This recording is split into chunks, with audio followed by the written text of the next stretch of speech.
নমস্কার বন্ধুরা, স্বাগত সকলকে অ্যাভিশন বাংলার ইউটিউব চ্যানেলে। আমি রূপা ম্যাম। আজকে কোনো অঙ্ক নিয়ে আসিনি, আজকে বসেছি চাঁদের হাটে। তো চাঁদের হাট এই যে বাগধারাটার মানেটা সকলেই জানেন, মানে আজকে জ্ঞানীগুণী মানুষের সাথে সমাহার। জ্ঞানীগুণী কেন বলছি, আর কদিন আগেই ছিল এরা আমার অ্যাসপিরেন্ট স্টুডেন্ট, আজকে কিন্তু হয়ে গেছে অফিসার। তাহলে প্রত্যেকের সাথে একটা ইন্ট্রো করাই, আপনারা প্রত্যেকে টেস্টিমোনিয়াল পেয়েছেনও, তবে আজকে একটা আড্ডার মাধ্যমে হবে কিন্তু আমাদের ওদের যে সাকসেস স্টোরি, কিভাবে পেয়েছে, কিভাবে পড়লে, কোথায় পড়লে আপনাদেরও স্বপ্ন পূরণ হবে, এই সমস্তটা জানতে হবে। তো এই সমস্তটা জানার জন্য কিন্তু পুরো ভিডিওটা দেখতে হবে। তার আগে সবার আগে ইন্ট্রোডাকশন করাই তোমার সাথে। তোমার নাম? প্রসেনজিৎ সরকার। প্রসেনজিৎ সরকার। তোমার? সৌমদীপ বিশ্বাস। সৌমদীপ বিশ্বাস। তোমার? আচ্ছা, গৌতম শর্মা। তো তিনজনেই এই মুহূর্তে অফিসার, তাই তো? তাহলে কোথায় কোথায় চাকরি হয়েছে? Central Bank of India. Central Bank of India. শুধু কি তাই প্রসেনজিৎ? আরেকটা কেননা আমার ভিউয়ার্সরা কিন্তু তোমার ইন্টারভিউ দেখেছে। তাহলে আর কোথায় পেয়েছিলে? বঙ্গীয় গ্রামীণ বিকাশ ব্যাংক। বঙ্গীয় গ্রামীণ বিকাশ ব্যাংক। তোমার? Central Bank. Central Bank of India as a PO. দুজনেই তো? তোমার? Indian Overseas Bank. Indian Overseas Bank. Final. তাহলে এই যে জব পেয়ে গেছো আজকে, তাই তো? তা আজকে আমাদের যারা ভিডিও, যারা কিনা নিয়মিত দর্শক, প্রত্যেকে কিন্তু দেখো স্টুডিওতে ভিডিওটা হচ্ছে। আজকে কিন্তু আমরা একটা অন্য জায়গায় ভিডিও করছি। ঠিক এই জায়গাতেই ওদের জার্নিটা শুরু হয়েছিল, মানে কিনা এখানেই এসছিল ওরা অ্যাডমিশন নিতে, তাই তো? তো সেই গ্রাউন্ড ফ্লোরেই আমি নিয়ে এসেছি, যেখানে শুরু সেখানেই শেষটা করতে। তাহলে এই জায়গায় অ্যাডমিশন নিয়েছিলে, আজকে দাঁড়িয়ে বসে আছো একদম সাকসেস পেয়ে। তো কেমন লাগছে, এই ফিলিংসটা কেমন? cannot be expressed via words at the moment. না, ওয়ার্ডে এক্সপ্রেস নাই বা করতে পারো, সেন্টেন্সে করলে। খুবই ভালো লাগছে, তার সাথে একটা মনে হচ্ছে দায়িত্ব বেড়ে গেল। এবার দায়িত্ব বেড়ে গেল ফাইন্যান্সিয়াল। হ্যাঁ, ফাইন্যান্সিয়াল দায়িত্ব, বা মানে লোন ফোন পাওয়া যাবে, তাই তো? একদম একদম। আর তোমাদের বলো? ভালো লাগছে, মানে এক বছর আগে যখন এসেছিলাম 2022 সালের লাস্টের দিকে, তখন যেটা স্বপ্ন ছিল আজকে ওটাই বাস্তব। তো স্বপ্ন দেখলে বাস্তবায়িতটাও হয়ে যায়, তাই তো? তার জন্য কিন্তু হার্ডওয়ার্ক পেজ, তাই তো গৌতম? তাহলে গৌতম, ফাইনালি একটা কথা বলো, এই যে পুরো সাকসেসটা, তাই তো, এটার জন্য ধন্যবাদ কাকে কাকে দিতে চাও ফাইনালি? সবার প্রথমে তো আমি নিজের মা বাবাকে ধন্যবাদ দিতে চাই। একদম। তাছাড়া আমি বলবো Gautam, you are looking so handsome. ক্যামেরার দিকে দেখিয়ে বলো, দর্শক তোমাকে দেখতে চায়, আমি তো তোমাদের প্রায় দেখি। বলো। Thank you so much ma'am. আমি সবথেকে প্রথম নিজের মা বাবাকে ধন্যবাদ দিতে চাই। ও ছাড়া আমি বলবো কি অ্যাভিশন ইনস্টিটিউট আমাকে বেসিক থেকে অনেক গাইড করেছে, যে আজকে আমি আইবিপিএস পিও হয়েছি। পুরো সিলেবাসটা থেকে মক টেস্ট, তারপর মক ইন্টারভিউ, এই সব পুরো জার্নিতে আমাকে অ্যাভিশন ইনস্টিটিউট অনেক গাইড করেছে। তাই জন্য আমি অ্যাভিশন ইনস্টিটিউটকে অনেক ধন্যবাদ জানাই। Okay, and you, both of you? আমি তো প্রথমে তো মা বাবাকে জানাতেই হবে ধন্যবাদ। তারা প্রচন্ড পরিমাণে সাপোর্ট করেছে। একদম একদম একদম পিলার। মা বাবা না থাকলে কোনো কিছুই সম্ভব নয়। যে সময়টা লাগার কথা সেই সময়টা দিয়েছে, এবং সেই সময়ের মধ্যে যে সাপোর্টটা দরকার। আর সবথেকে বড় ব্যাপার কি জানো তো, বিশ্বাস করেছে। Believe system is very important. যে তোমাকে যদি কেউ বিশ্বাস করে না যে হ্যাঁ তুমি পারবে, এই ভরসাটা বাবা মা দেওয়া দিলে কিন্তু সম্ভব নয়। হ্যাঁ, একদমই। আর এই ইনস্টিটিউটটাতে আমাকে নিয়ে এসেছিল সুকর্ণ জয়। সুকর্ণনাগ, তোমরা আবারও ভিডিও দেখে থাকবে। সুকর্ণনাগ এখানে এসবিআই পিও পেয়েছিল। আমি বলেছিলাম ইউবরাজ যেমন 6টা বলে 6টা 6 মেরেছে, ও 6টা চাকরি, হ্যাঁ একসাথে প্রিলিমিনারি সবগুলো ক্লিয়ার করেছে, বাট 3-4টে মেন্সও ক্লিয়ার করেছিল। তো দেখো, ব্যাক টু ব্যাক সাকসেস, এটা কিন্তু সম্ভব। আমি শুধুমাত্র জয়গান গাইবো না অ্যাভিশনের, বাট সঠিক দিশা দেখানো কিন্তু খুব ইম্পর্টেন্ট। নইলে অ্যারাউন্ড দ্য বুশ ঘুরতে থাকবে। লক্ষাধিক স্টুডেন্ট পরীক্ষা দিচ্ছে, কিন্তু সিলেকশন হচ্ছে কিন্তু খুবই মিনিমাম জনের। সেই পথটা কিন্তু অ্যাভিশন দেখি, সেটা বলতে পারি তো আমরা।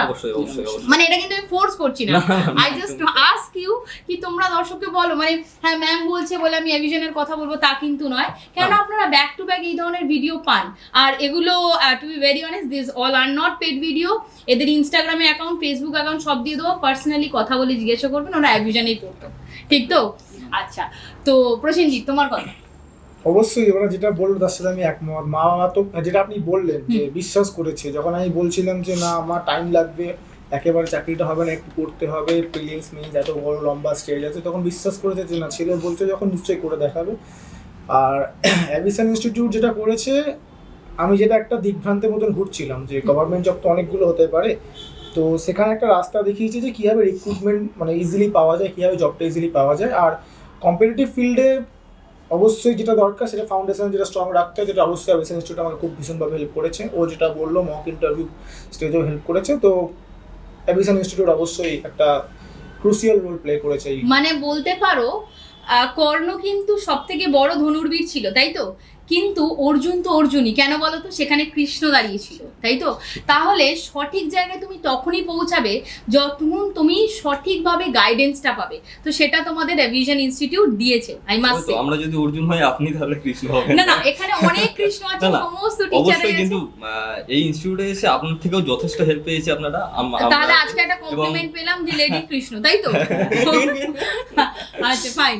তো এবার নেক্সট যে প্রশ্নটা সেটা হচ্ছে এই, যে তোমরা সবাই গ্র্যাজুয়েশনের পরই ভাবলে যে কম্পিটিটিভে যাবো, নাকি আগে থেকেই ভেবেছো? গ্র্যাজুয়েশনের পর ঠিক ভাবিনি। গ্র্যাজুয়েশন 2020-তে হয়েছিল, তো আমি কম্পিটিটিভে আসবো ভেবেছিলাম 2022-এ আর কি।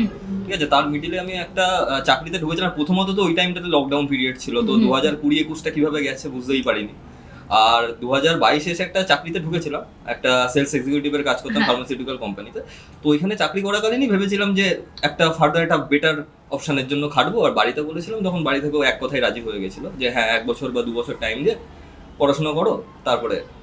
তার মানে এটা বলতে পারি তো, প্যান্ডেমিক সিচুয়েশন আমাদের শিখিয়েছে what is the value of a government job. অবশ্যই অবশ্যই। কেননা সেই মুহূর্তে দাঁড়িয়ে কিন্তু আমাদের প্রত্যেকের ফিল হয়েছে, বলো যারা আইটি ডিপার্টমেন্ট কিংবা বাড়িতে তো প্রত্যেকেরই কেউ না কেউ ছিল যাদের কাছ থেকে ধরো স্যাক করা হয়েছে, কিংবা সারাদিন চাকরি করছে, হাফ স্যালারি দেওয়া হচ্ছে। সেই মুহূর্তে দাঁড়িয়ে কিন্তু আমি আগেও একটা ইন্টারভিউতে বলেছি, সেটা হচ্ছে গ্রসারি শপ, মেডিকেল শপ, আর যারা সরকারি চাকরি করেছে তারা কিন্তু নিশ্চিন্তে ঘুমিয়েছে। সেই সময় কিন্তু প্রচুর স্টুডেন্টরা ডিসাইড করেছিল যে চাকরি দরকার, যেটা কিন্তু সরকারি চাকরি, তাই তো? অবশ্যই। Okay, আমার fine. বাবাও সরকারি চাকরিতেই আছে আর কি। আচ্ছা। ঠিক আছে, তো লকডাউন হলেও কিন্তু সেই সময় বাবার যে স্যালারি সেখানে কোনো হাত পড়েনি আর কি। তো সেই বিষয়টা যে সেফটিটা, এই সময়টা বুঝতে সেই পেরেছি। সময়টাই খুব ভালো মতো বোঝা গেছিল। এবং আমার চেনা জানা এমন অনেকেই আছে যারা আইটিতে কাজ করতো, তাদের চাকরি চলে যায় এবং তাদের বয়স মানে আমাদেরই বয়সী বা আমার থেকে 1-2 বছরের বড়, পরবর্তীতে তারাও গভর্নমেন্ট জবের প্রিপারেশন শুরু করেছে, যাতে করে এই যে ভবিষ্যতে যদি কোনোদিন কোনো সমস্যার অসুবিধা সম্মুখীন হয় হয় আর সেটা কি, সেফটিটা সরকারি যেন থাকে। চাকরি। স্টেবিলিটি একদম একদম। তো তোমাদের কথা বলি যে এই যে সরকারি চাকরির জন্য পড়বো, এই ডিসিশনটা নেওয়ার পর অ্যাভিশনের কথা কোথা থেকে শুনবে? আমি অ্যাভিশনের ব্যাপারে নিজে একটা বন্ধু থেকে জানতে পেরেছিলাম।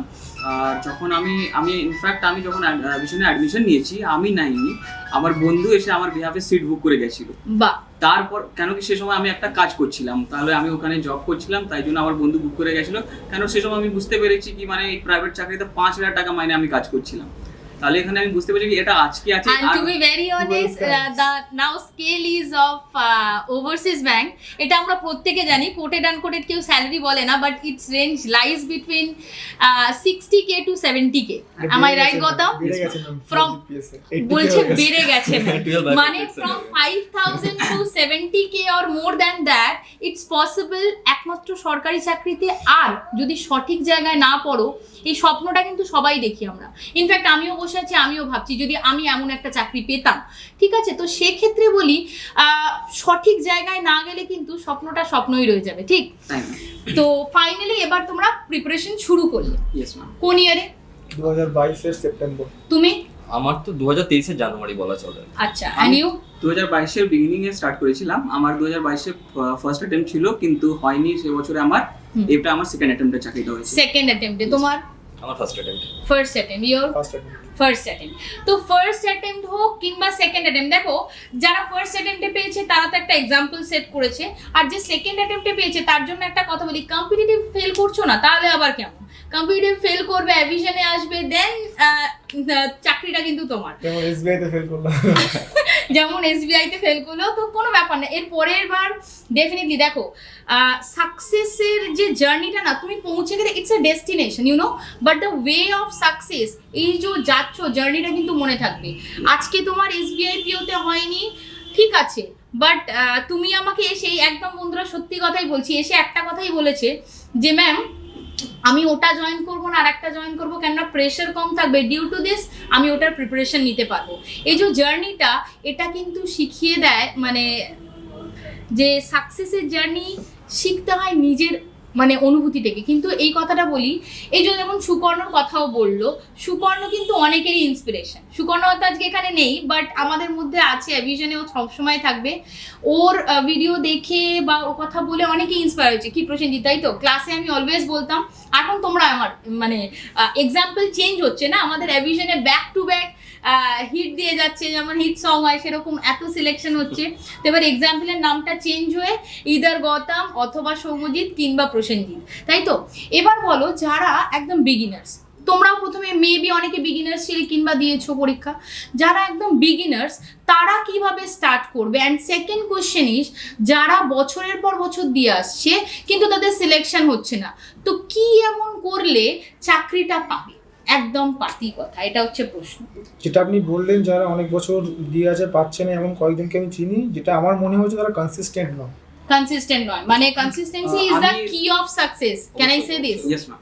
ওকে, আমি একটা জিনিস অ্যাড করতে চাই, অনেকবার হয় কি মানে আমি তো একটা রিপিট করে সেকেন্ড অ্যাটেম্পট এক্সামটা ক্লিয়ার হ্যাঁ। করেছি, তাই জন্য আমি বলতে চাই কি অনেকবার হয় কি আমরা নিজে বুঝতে পারি কি আমরা কি ভুলটা করছি, কিন্তু আমরা ওর প্রত্যেক কাজটা করি না। একদম। আর সব থেকে বেস্ট জিনিসটা আছে কি ডিসিপ্লিন ওয়াইজ আমাদেরকে নিজের রুটিনটা ফলো করতে হবে আর ডেইলি টার্গেটস গুলো কমপ্লিট করতে হবে, আর এটা একদম, করাই একদম। মানে মেন টাস্কটা হচ্ছে। তাই একদম। জন্য আমার রিপিটার্সের জন্য ওটাই আছে কি আপনি নিজেকে অ্যানালাইজ করুন আর ভাবুন কি আপনার থেকে কোথায় মিস্টেকটা হচ্ছেন, কেন আপনি নিজেকে ভালোভাবে বুঝতে পারবেন, ওটা নিয়ে আপনি নিজের মানে ওর উপর কাজ করুন। একদম খুব দামি একটা কথা বলেছে, এই যে অ্যানালিসিস। কেননা ভুল মানুষ মাত্রই হয়, কিন্তু অ্যানালিসিস না করলে, মানে আমি ইচ অ্যান্ড এভরিডে মক, অনেকেই দেখবে মক দিচ্ছে ব্যাক টু ব্যাক, তাই তো, তবু হচ্ছে না, কিন্তু মকটা দিয়ে অ্যানালিসিস করতে হবে, তবেই গিয়ে কোথায় ভুল হচ্ছে তবেই সেটা বুঝতে পারা যাবে। এবারে যে মকের কথায় এলাম, মক তোমরা নিশ্চয়ই দিতে, ডেফিনেটলি। কোথা থেকে মক দিতে? অনেকগুলো প্ল্যাটফর্মই আছে, আমি মনে করি ব্যাংকের এক্সামে একটা যদি পার্টিকুলার জিনিসকে ফলো করি তাহলে একটা সার্টেন লেভেল অবধি আমি মানে বুঝ করতে পারবো, কিন্তু হ্যাঁ। ডাইভার্সিটিটা দরকার, একদম একদম ডেফিনেটলি। ভ্যারাইটিটা দরকার। যে যেমন অ্যাডিশনে যে মকগুলো ধরুন যেমন ম্যাথ, রিজনিং, ইংলিশ, রিজনিংটা কঠিন করলো, ম্যাথ ইংলিশটা মডারেট রাখলো, অন্য একটা জায়গায় ম্যাথটা কঠিন করলো, রিজনিং ইংলিশটা একদম একদম। বিশেষ করে মেইনস ক্লিয়ার করার জন্য আমি বলবো যে একটা প্ল্যাটফর্মে হবে না, যে কোনো প্ল্যাটফর্মে যদি নিন। যদি প্রথমে আমি প্রসেনজিৎ একটু প্রিলিমস এর কথা বলো যদি, কেননা preliminary is the elimination procedure I must say. তাহলে ওই যে এলিমিনেশনের লক্ষ লক্ষ পরীক্ষার্থীকে বাদ দিচ্ছে, তাহলে কি এমন করলে, তোমরা এমন কি করেছিলে যে তোমাদের প্রথম অ্যাটেম্পটেই হয়ে গেছিল? আর গৌতম, যেটা তুমি ফার্স্ট অ্যাটেম্পটে কি এমন করোনি যেটা ফলো করেছো যে সেকেন্ড অ্যাটেম্পটে তোমার প্রিলিমিনারি থেকে মেন্স একসাথেই ক্লিয়ার হয়েছে? প্রিলিমস আমার ফার্স্ট অ্যাটেম্পটে ক্লিয়ার হয়েছিল, তাহলে আমি বলতে চাইবো কি প্রিলিমসে যে সবথেকে ইম্পর্টেন্ট আছে ওটা হলো ব্যাংকিং এ স্পিড। ওকে, মানে With আপনাকে accuracy. হ্যাঁ calculation with accuracy obviously exactly, speed and accuracy. তাহলে ওখানে অনেকগুলো শর্টকাট ট্রিক্স হয়, কিন্তু তুমি দেখবে যদি তুমি বেশি ফ্যাকাল্টিকে ফলো করো তাহলে তোমাকে অনেকগুলো ট্রিক্স শেখাবে, অত কাজে লাগবে না।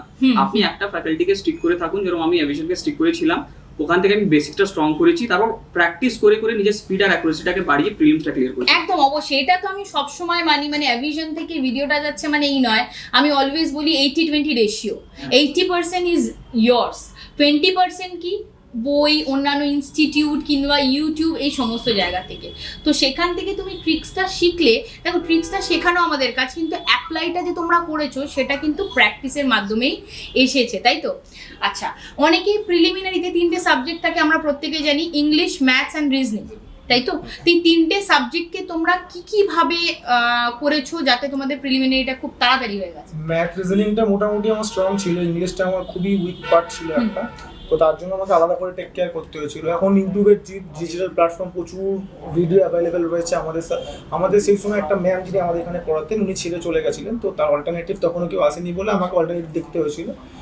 তো তার কিছুদিন পর সরোজ স্যার টেক কেয়ার করেছিলেন, সরোজ স্যার একটা ভোকাবুলারি রিলিজ দিয়েছিলেন, কিছু ফ্রিকোয়েন্ট রিপিটেড ওয়ার্ড দিয়েছিলেন, প্লাস যেটা বললাম ইউটিউবে আমরা কি বলুন তো ম্যাম, অতটা ভালো ফ্যামিলি ফিনান্সিয়াল ব্যাকগ্রাউন্ড বিলং করি না। একবার একটা ইনস্টিটিউটে ভর্তি হওয়ার পর আমরা অনেককে দেখেছি আরেকটা জায়গা থেকে কোর্স নিচ্ছে, সেখানে সেটা আমার পক্ষে সম্ভব ছিল না। তো যেটা আপনি বললেন যে একটা জায়গায় স্টিক করে থাকতে হয়েছিল, প্লাস ইউটিউবে প্রচুর ফ্রি মেটেরিয়ালস অ্যাভেলেবেল রয়েছে, আমাকে ইংলিশটা বিশেষ করে আলাদা করে টেক কেয়ার করতে হয়েছিল। এটা খুব ভালো কথা বলেছে যে অনেকে অনেক ইনস্টিটিউটে যাচ্ছে, অনেক রকম ভাবে পড়ছে। কি জানো তো, 10টা বই একবার পড়ার থেকে একটা বই 10 বার পড়া, এটা কিন্তু খুব ইম্পর্টেন্ট, তাই তো? মানে ও যেটা বললো যে একটা জায়গায় স্টিক থেকে সেটাকেই আমরা বারবার পলিশ করব, পলিশ করতে করতে একটা টাইমে কিন্তু ডায়মন্ড তখনই ডায়মন্ড হয় যখন এটা পলিশড হয়, তাই তো? তো তোমরা কি বলতে চাও প্রিলিমিনারির জন্য মেন, মানে ম্যাথ, ইংলিশ, রিজনিং কিভাবে প্রিপারেশন করেছো? আমি মেনলি প্রিপারেশন একটা ক্লাস তো হতোই, অ্যাবিশনে এসে একটা ক্লাস হতো, আপনার হোক বা রাহুল স্যারের হোক, ঠিক আছে।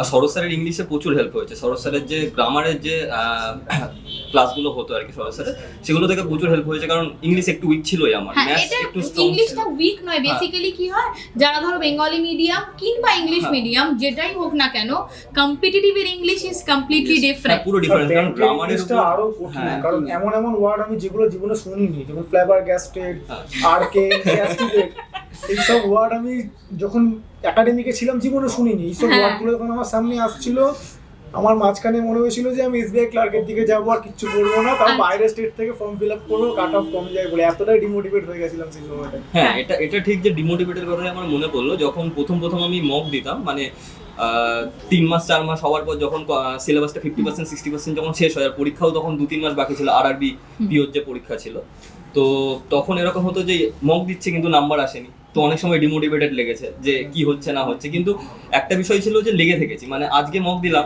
নাম্বার কম এলো বলে আমি ডিমোটিভেট হয়ে যাইনি, কালকে আমি আবার মক দিয়েছি, পরশু আবার দিয়েছি, প্রতিদিন আমি ডেলি বেসিসে মক দিয়ে গেছি। কিন্তু যখন আমি টাইম স্পেন্ডটা দেখেছি 2 মাসের ডিফারেন্সে বা 1 মাসের ডিফারেন্সে, আমি দেখেছি আমার মাসটা 30 থেকে 50 হয়ে গেছে বা 60 হয়ে গেছে। এই করে আরআরবি পিওটাও আমার লাগেনি, 1 নম্বরের জন্য কেটে গেছিল।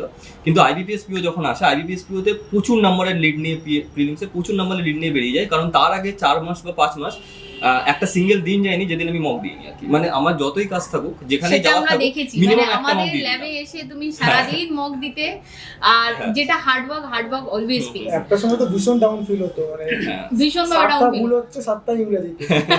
হ্যাঁ, এরকম আমি ভুল স্যারকে হয়েছে, ডেকে পুরোপুরি বলছি, ইংলিশ। স্যার দেখুন ম্যাথ রিজনিং 34টা করেছি, 34টা ঠিক, অঙ্ক 30টা করে 30টা ঠিক, ইংরেজিতে 30টা করেছি 7টা ভুল, বা 23টা করেছি 7টা ভুল। ওই সময়টা ভীষণই মানে নেগেটিভ ফিল হতো আমার, ভীষণ নেগেটিভ যে ফিল। জন্য আমি আরআরবির দিকে ইনক্লাইন্ড হলাম, যে ওখানে প্রিলিমসে ইংলিশটা নেই, অন্তত প্রিলিমসটা ক্লিয়ার হয়ে যাবে। তো গৌতম, ওরা যেমন বলছে ওরা ডিমোটিভেট ফিল করতো, তুমি তো প্রিলিমিনারি, তোমার এটা সেকেন্ড অ্যাটেম্প, Yes, ma'am. তো তুমি তো আরো ডিমোটিভেট ফিল করেছো, তো সেই ডিমোটিভেশন থেকে বেরোলে কি করে? কেননা প্রচুর স্টুডেন্ট এরকম আছে গৌতম, যারা ডিমোটিভেশন মানে ফিল করলে গিভ আপ করে দেয়। গিভ আপ একটা অপশন নয়, গিভ আপ যেন একটা মানে হচ্ছে না এক্ষুনি ছেড়ে দেবো, মানে সঙ্গে সঙ্গে গিভ আপ। তো তুমি ওই ব্যাপারটাকে কি করে ম্যানেজ করলে? ম্যাম, আমি যেরকম বললাম একটু আগে, কি আমরা কোথাও না কোথাও আমরা জানি কি আমরা কি ভুল করছি, এক্স্যাক্টলি। কিন্তু ওর মধ্যে আমরা কাজটা করতে চাই না বা কাজটা করতে পারি না আমরা। আমি বলবো, যখন আমি লাস্ট ইয়ার আইবিপিএস পিওতে 0.5 এর জন্য সিলেকশনটা পাইনি মেন্স এক্সামে, তাহলে ওখানে আমি সরোজ স্যারকে কন্ট্যাক্ট করেছিলাম, ইংলিশের ফ্যাকাল্টি, ওনাকে সরোজ স্যারকে কন্ট্যাক্ট করেছিলাম। স্যার আমাকে বুঝিয়েছেন কি না, মানে competitive exam is not so easy. এক অ্যাটেম্পটে হয়তো অনেক লোকেরা পেয়ে যায়, কিন্তু এই মানে নয় কি তুমি এক অ্যাটেম্পটে ফেল করলে আগে তুমি পাবে না চাকরি। এক্স্যাক্টলি। তাহলে আমি বলতে পারি কি সরোজ স্যার আমাকে হেল্প করেছিলেন, গাইড করেছেন কি তুমি এখান থেকে কি মিস্টেকটা করেছো ওটা নিজে অ্যানালাইজ করো, কিছু হেল্প লাগলে আবার আমার কাছে আসো, বসে কি হেল্প চাই তুমি আমাকে বলো, তারপর আমি তোমাকে হেল্প করবো। আর হোয়াটসঅ্যাপে আমি কনস্ট্যান্টলি সরোজ স্যারের সঙ্গে কন্ট্যাক্টে থাকতাম। তাই ওখান থেকে আমি 1 মাস বলবো, 1 মাস তো আমি কিচ্ছু করিনি। রেজাল্ট আওয়ার পর আমি পুরো পুরী ঘুরতে চলে গেছিলাম, কারণ মা বাবা বললো কি একটু প্রেশারটা হয়ে যায়, ডিমোটিভেট, তাহলে পুরী চলে জগন্নাথ ভগবানের দর্শন করে এসেছি। তারপর আবার মানে ফ্রেশ মাইন্ড থেকে আমি বললাম কি না, একটা মিস্টেক করেছি, ঠিক আছে, এখান থেকে আমি শিখি, দেখি আমি কি ভুলটা করেছি, মেন্স এক্সামে কি ভুলটা করেছি, ওটা নিয়ে আবার আমি নিজেকে পিক করি। আর সব থেকে বড় কথা কি, আমার যেরকম বললাম ফিনান্সিয়ালি ফ্যামিলিটা অত ভালো নয়, তাই জন্য আমি জানতাম কি আমাকে মা বাবার জন্য কিছু একটা করা উচিত, একদম তাই আমি নিজেকে মোটিভেট করে এটা করেছি। তার মানে যখন খুব ডিমোটিভেট হবে, অ্যাজ পার গৌতমস থিওরি, Yes, বলেছি একটু পজ নাও, পুরী ঘুরতে যাও, জয় জগন্নাথ বলো, দেন এসে আবার জয় অ্যাভিশন করে পড়াশোনা শুরু করো। তো যেটা গৌতম বললে যে অ্যাভিশনের ফ্যাকাল্টিরা অনেক হেল্প করেছে, Yes, ma'am. তাই তো? সরোজ স্যার থেকে শুরু করে সকলে হেল্প করে, মানে দেখো এই হেল্পটা কিন্তু খুব জরুরি তোমাদের। অবশ্যই আমি এটা বলে দেবো, অ্যাভিশন কখনোই গুলিয়ে খাওয়াবে না, রাদার কোনো জায়গায় কিছু গুলিয়ে খাওয়াতে পারে না, কিন্তু ওভারঅল আমরা একটা তোমাদের কোচিং দেবো। কিন্তু যে কোনো জায়গায় যদি অসুবিধা পাও, উইদাউট এনি হেজিটেশন, আমার মনে হয় না কোনো ফ্যাকাল্টিকে জিজ্ঞেস করলে সে সাহায্য করবে না। তো এটা কিন্তু আমি বলবো না, স্টুডেন্টরাই বলবে। তোমরা হেল্প পেয়েছো তো? Yes, অবশ্যই। এটা কি অন ক্যামেরা আমি বসে আছি বলে বলছো? না, অফ ক্যামেরাও বলি। আমি একটা কথা বলছি, হ্যাঁ। আমি টিচার্স ডে দিন স্যারকে হোয়াটসঅ্যাপ মেসেজ করেছি, স্যার হ্যাপি টিচার্স ডে। হ্যাঁ, স্যার বললো I will be happy when you will be get selected। এটা ছিল আমার সরোজ স্যারের অ্যান্সার ছিল। একদম একদম একদম। কেন টিচার তখনই খুশি হয়, দেখো সেই মুখটাও তোমাদের দেখেছি যখন তোমরা খুব ওয়ারিড। হ্যাঁ, আর আজকেও দেখছি, আজকে তো আমি ওকে বললামই খুব সুন্দর লাগছে, হ্যান্ডসাম লাগছে, মানে অ্যাকচুয়ালি কি হয় না, সফলতা একটা অন্য ধরনের চমক এনে দেয়, গ্লো এনে দিয়েছে একটা। বলছে গ্লো এনে দিয়েছে। আচ্ছা এবার তো গেল preliminary, comes to main part. তো অনেকেই কিন্তু প্রিলিমিনারি ক্লিয়ার করে, এবার মেন্সের জন্য তোমরা কিভাবে প্রিপারেশন নিলে?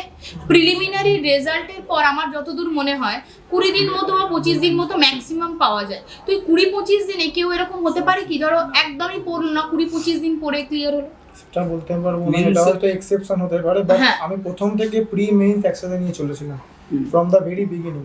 And you? প্রি মেইনস একসাথে ছিল। আমিও মানে প্রিলিমস এর একটা স্পিডের যেহেতু বিষয় থাকে, তো প্রথমে তো প্রিলিমস এর জন্য খাটাখাটনি বেশি করেছিলাম, তারপর যখন দেখছিলাম যে নাম্বার ঠিকঠাক উঠে আসছে, হ্যাঁ। সময় আছে, তখন আমি মেন্সের জন্য পড়া শুরু করে দিয়েছিলাম। আর মেন্সে একটা প্রবলেম হয় যেটা বেশিরভাগ স্টুডেন্টেরই প্রবলেম, সেটা হচ্ছে কারেন্ট অ্যাফেয়ার্স।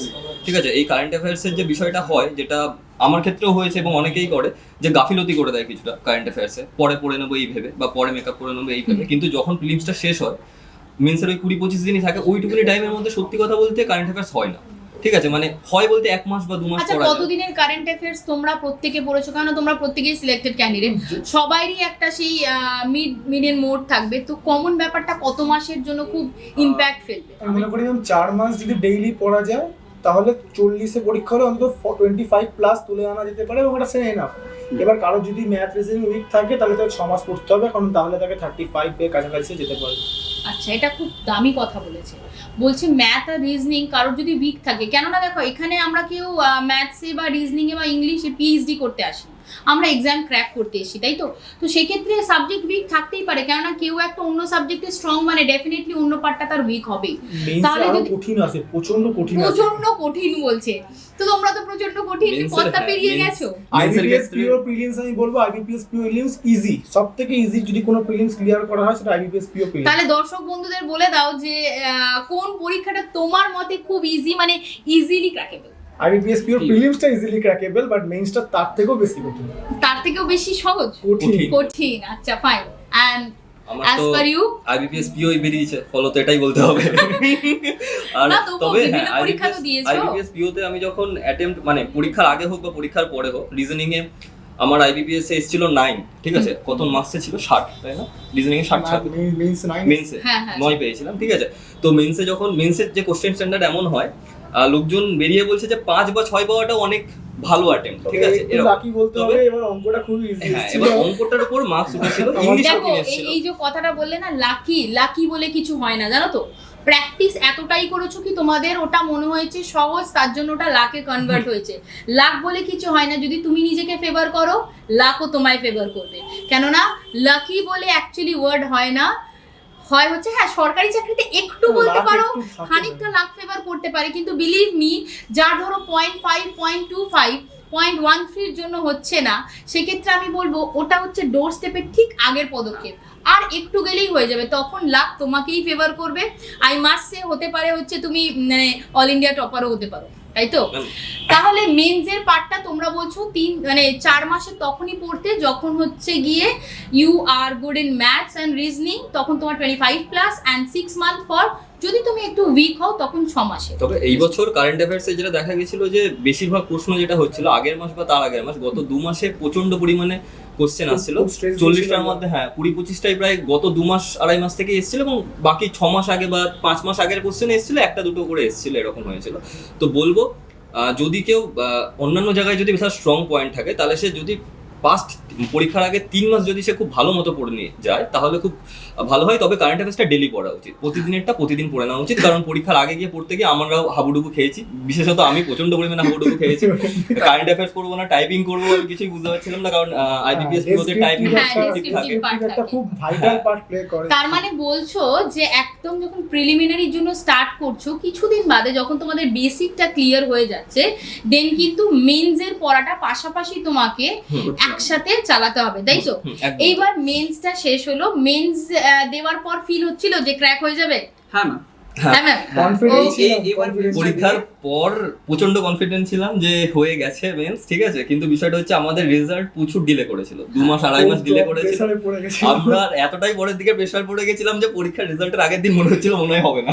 এইটা ডিলে বলছো না, মানে এটা একটু delay র ডিলে জন্য। করেছিল, হ্যাঁ। কিন্তু অন্যান্য স্টেট গভর্নমেন্ট যদি দেখো তাহলে এটা ডিলে এটা তো করবে আমরা তো না, সেটা ডিলে বলবো না, কিন্তু আমরা তো আইবিপিএস দেখেছি আগের বছর যে এক হ্যাঁ, মাসের হ্যাঁ, মধ্যে 30-35 দিনে বেরিয়ে গেছে। এই বছর মনে হয় 60 65 70 দিন লাগিয়ে দিয়েছিল বের করতে। এসবিআই এক মাস পরে মেইনস পরীক্ষা নিয়ে আগে ডিক্লেয়ার করে হ্যাঁ, দিয়েছিল। এসবিআই পরে পরীক্ষা নিয়ে আগে আর কি ইন্টারভিউ নিয়ে নাই, তখন আর কি আইবিপিএস এর রেজাল্ট আসছে না, এরকম একটা সিচুয়েশন। তাহলে এবার হচ্ছে গিয়ে তোমাদের মেইনসে তোমরা কোয়াইট কনফিডেন্ট ছিলে যে হ্যাঁ আমাদের হয়ে যাবে। এবার আসছে থার্ড রাউন্ড, মানে হচ্ছে ইন্টারভিউ। তো ইন্টারভিউ ফোবিয়া কার কার ছিল এই কথাটা আগে বলো। আমি কনফিডেন্ট একটু ছিলাম, অলরেডি আমি দুখানা ইন্টারভিউ দিয়ে এসেছিলাম তাহলে আরআরবি আর এসবিআই। তোমার ছিল ফোবিয়া। প্রচন্ড পরিমাণে তো ইন্টারভিউর জন্য তোমরা কি প্ল্যানিং করো যে কিভাবে পড়বো, কোথা থেকে পড়বো, বা মক ইন্টারভিউ কিভাবে? ইন্টারভিউ আমার যা বলতে পারি, ইন্টারভিউ তো আমাকে সামনে থেকে অ্যাভিশন থেকে কল আসে আচ্ছা যে স্যার আপনার তো রেজাল্টটা কি হলো। যখন জানাই কি আমার সিলেকশন হয়ে গেছে, মেন্স ক্রস হয়ে গেছে, তাহলে বলছে কি ঠিক আছে স্যার আমাদের মক ইন্টারভিউটা অ্যাটেন্ড করুন। তাহলে আমি বেসিক থেকে মানে অ্যাভিশন থেকে স্টার্ট করেছি, আর কিছু একটা কারেন্ট অ্যাফেয়ার্স থেকে আপডেটেড থাকতাম, আর ইউটিউব থেকে মানে ভেরিয়াস সোর্সেস থেকে হ্যাঁ দেখতাম। ওটা তো জেনারেল হ্যাঁ। ব্যাপার, ওটা তো করতে হবে। কিন্তু মক ইন্টারভিউ আমি মেনলি বললাম সব মক ইন্টারভিউ আমি অ্যাভিশন থেকে প্র্যাকটিস করেছি, এছাড়া আর কোনো প্ল্যাটফর্ম আমি ইউজ করিনি। আচ্ছা এটা হেল্প করেছে তো? অনেক হেল্প করেছে, অনেক help করেছে। আমি প্রথম মক ইন্টারভিউ যখন দিয়েছিলাম আমি অনেক নার্ভাস ছিলাম, আর তারপর মানে অনেক কারেকশন দেখতে পেয়েছি নিজের মধ্যে। Okay fine, what about you? আমারও এরকমই। সৌম্যজিৎকে যতটা আমি চিনি, ইন্টারভিউ সৌম্যদীপ, ও একটু জিৎ বলে ফেলি ক্লাসেও বলি, তো সৌম্যদীপ। হ্যাঁ, তো সৌম্যদীপকে যতটা আমি চিনি একটু introvert at the time of interview, একটু টেন্স ছিল। হ্যাঁ, তো সেটাকে কি করে ওভারকাম করলে?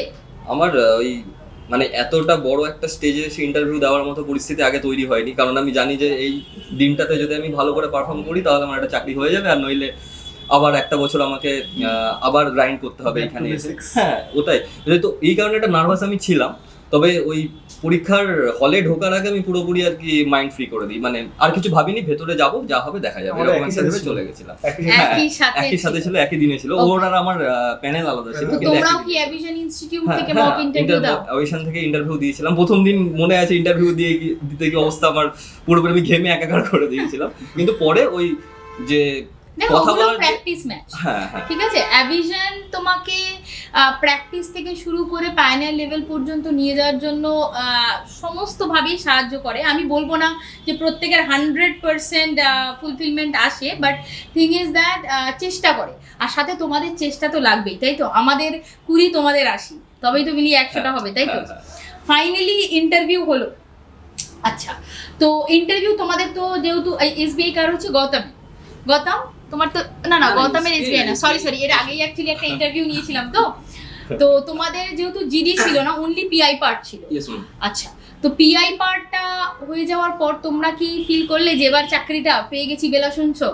তখন বুঝতে পারছিলাম না, তবে ইন্টারভিউটা মোটামুটি ভালো হয়েছিল। তবে শিওর হয়েছিলাম ওই মেন্সের যখন রেজাল্টটা আসে, মেন্সে যখন লিডটা দেখি যে একটা ভালো নাম্বারের লিড আছে, তখন ভাবি যে ইন্টারভিউ একটা অ্যাভারেজ যদি মার্কসও পাই তাতে করে হয়ে যাবে, আর সেটাই হয়েছে। মানে মেন্সে নাম্বারটা একটু বেশি টানা ছিল, সেই কারণে ইন্টারভিউ নিয়ে হয়ে গেছে। এবার এখান থেকে কি SBI ফিলিংস হয়েছিল? হলো? এখান- হ্যাঁ, এখান থেকে হয়েছে এসবিআই, নামটা হচ্ছে দৈপায়ন মণ্ডল।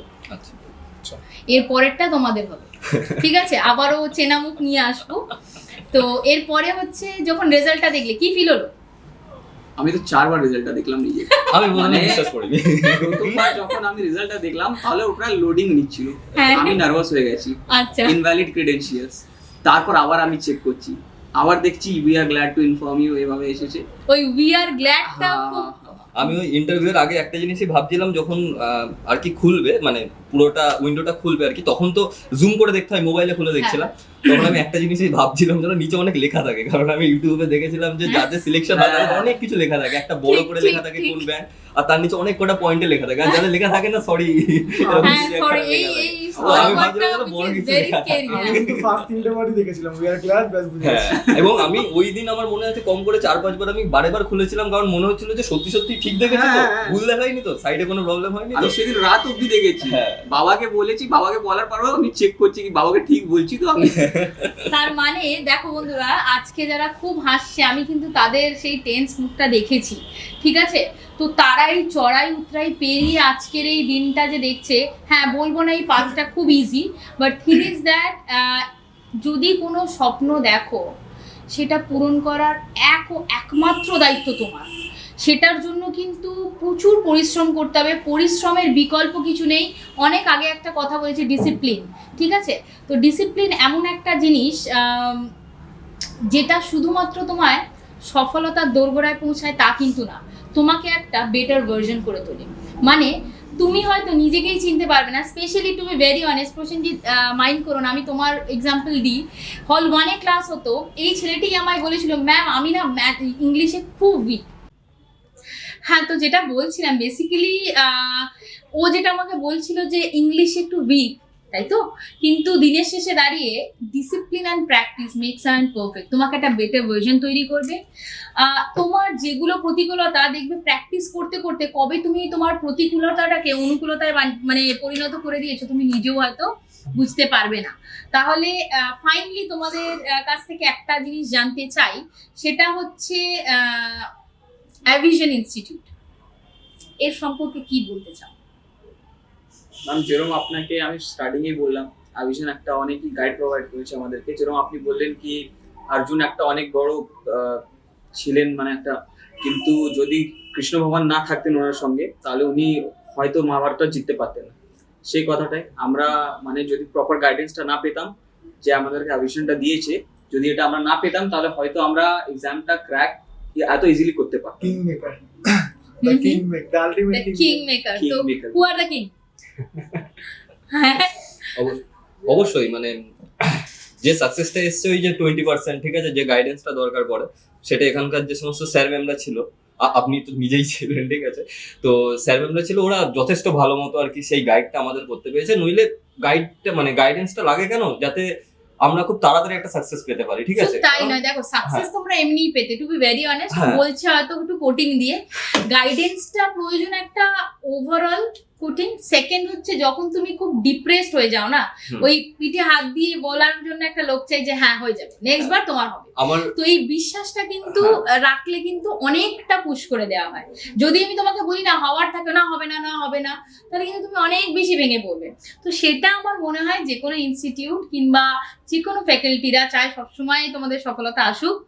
এটা অলওয়েজ, মানে আজকে তোমরা IBPS PO প্রত্যেকে ক্র্যাক করেছো, ও খুব ডিপ্রেসড, খুব ডিমোটিভেট এই মুহূর্তে বসে আছে, একটু আগেই বলছিল। SBI এর জন্য আগাম শুভেচ্ছা, কিংবা যারা RBI দেখছো বা অন্য পথ। আচ্ছা, নেক্সট ডেস্টিনেশন কোথায়? RBI যেতে চাই, RBI এর প্রিপারেশনটা নেব। RBI অ্যাসিস্ট্যান্ট আর RBI গ্রেড বি? আমি এই পছন্দ এখনো ভাবিনি প্রপারলি, মানে মেয়ে এখনো পছন্দ হয়নি? না মানে ঠিক আছে, RBI পছন্দ আছে, কিন্তু RBI গ্রেড বি না অ্যাসিস্ট্যান্ট এটা ভাবিনি। ওকে, সৌমদীপ? এটা সিলেবাস কোথায় নিয়ে যায় সময় কোথায় নিয়ে যায়? আচ্ছা, ফাইনালি তুমি? তিনটে অপশন আপাতত খোলা রাখছি, SBI, LIC আর RBI অ্যাসিস্ট্যান্ট। আচ্ছা, তো তিনজনের জন্যই বলি অনেক অনেক অনেক শুভেচ্ছা। তোমরা ডেফিনেটলি একটা কথা আমি সবসময় ক্লাস নিতেও বলতাম, যখন তুমি ডিসিপ্লিন প্র্যাকটিসের মাধ্যমে শেপে চলে আসবে না, তখন তুমি সমস্ত গেটগুলো দিয়েই পেরিয়ে যাবে। শুধু নিজেকে শেপে এনে নাও। তোমরা শেপে এসে গেছো বলেই এতগুলো এক্সাম ক্লিয়ার হয়ে গেছে। আগামী এক্সামগুলো হ্যাঁ হয়তো এই 19 আর 20-এর মধ্যখানে আছে। এই মুহূর্তে তোমরা 19-এ দাঁড়িয়ে আছো, 20-এ হয়ে যাবে। আর আমি একটু মাইথোলজি থেকে শুরু করে এগুলো সবই মানি। 2024 is the year of Saturn, আর Saturn always believe in karma, তাই তো? এই বছরটা আমি বলবো চাকরি করো, মন খুলে আনন্দ করো, সাথে যেটা তুমি ড্রিম দেখছো সেটা ভুলে যেও না, কেমন? কেননা কোথাও পৌঁছে গিয়ে থেমে যেও না, তাহলে তোমার ওখানেই স্ট্যাগনেন্ট হয়ে গেলে সেই মানুষটা বেছে নি। এটা আমার পার্সোনাল মতামত, ঠিক আছে? Keep growing always always. তাহলে যেখানে যেতে চাও নিজেকে দিয়ে এক্সাম্পল সেট করো। IBPS পেয়েছো, এটা প্রচুর স্টুডেন্টের থেকে তুমি এগিয়ে আছো, প্রুভ করে দিয়েছো। কিন্তু তুমিও 8-4টে স্টুডেন্টের মতোই যারা কিনা কমন IBPS PO পেয়েছে। নিজেকে উদাহরণ তৈরি করো, তোমাকে দিয়ে যাতে লোক উদাহরণ দেয়। IBPS PO পেয়েছো, এটা অনেক বড় ব্যাপার। আমি চাই তোমরা আরো অনেক বেশি জায়গা ডিজার্ভ করো বেসিক্যালি, তাই তো? নিজের মধ্যে প্রতিভাটাকে খুঁজে তো বাড়ি করে ফেলেছো, কিন্তু যেটা আর কি 20%, দেখো নিউটন নিজের ব্রেনের 0.2% ইউজ করে আজকে নিউটন, ঠিক আছে? তার মানে বুঝতে পারছো আমরা মাইনাসে রান করছি। তো প্রতিভাটাকে টেনে বার করো, একদম মাইনাস ফ্র্যাকশনে রুট ওভারে আন্ডারে আছে, তো সেটাকে টেনে বার করো একদম, যাতে এক ডাকে তোমার কথা লোক চেনে, তোমায় জানে। আর অ্যাজ আ টিচার হিসেবে বলবো, আমাদের গর্বিত ফিল করাও, যে আমাদের যেন মনে হয় অমুক স্টুডেন্টকে পড়াতে পেরেছি, এটার জন্য আমরা ব্লেস। লাস্ট ইয়ার যেটা দেখতাম আপনি সব জায়গায় সুকন্যর এক্সাম্পলটা দিতেন, সেটা আমাদের খুবই মানে আমাদের ক্লাসরুমে এসে একদম আমি বলছি তো, এক্সাম্পল আমি চেঞ্জ করে দিয়েছি। আমি এখন ক্লাসে ওই নামটা এখন সরিয়ে দিয়ে, ওই নামটা আমি মনে করি সবসময় থাকা উচিত, কারণ একটা বেঞ্চমার্ক সেট করে দিয়ে গেছে। অবশ্যই অবশ্যই নামগুলো তো অ্যাড হচ্ছে, কিন্তু ডেফিনেটলি একটা ব্যাপার, একটা আলাদা ফিগার সেট করে দিয়ে গেছে, যেটা আমি বলবো সবসময়। তো সুকর্ণ যখন ফিগার সেট করে দিয়ে গেছিল, আমার এই মুহূর্তে মনে পড়ছে না, জানো একটা সুইমারের নাম ভুলে গেছি, মাইকেল ফেলপস। একদম মাইকেল ফেলপস। তো উনি নিজের রেকর্ডটা নিজেই ব্রেক করতো, তো ওটা তো অন্য লোকের record. Break this record, make your own record and again break your record. Clear? Sukarna Nag is always a very special student in our division, but make your exam, ঠিক আছে? কারোকে পিছিয়ে এগানো যায় না, নিজেকে এতটাই এগিয়ে দাও যে অন্য লোক এমনি পিছিয়ে যাবে, তাই তো? তাহলে আজকের আড্ডাটা এই পর্যন্ত রইলো। আশা করি দর্শকদের খুবই ভালো লেগেছে।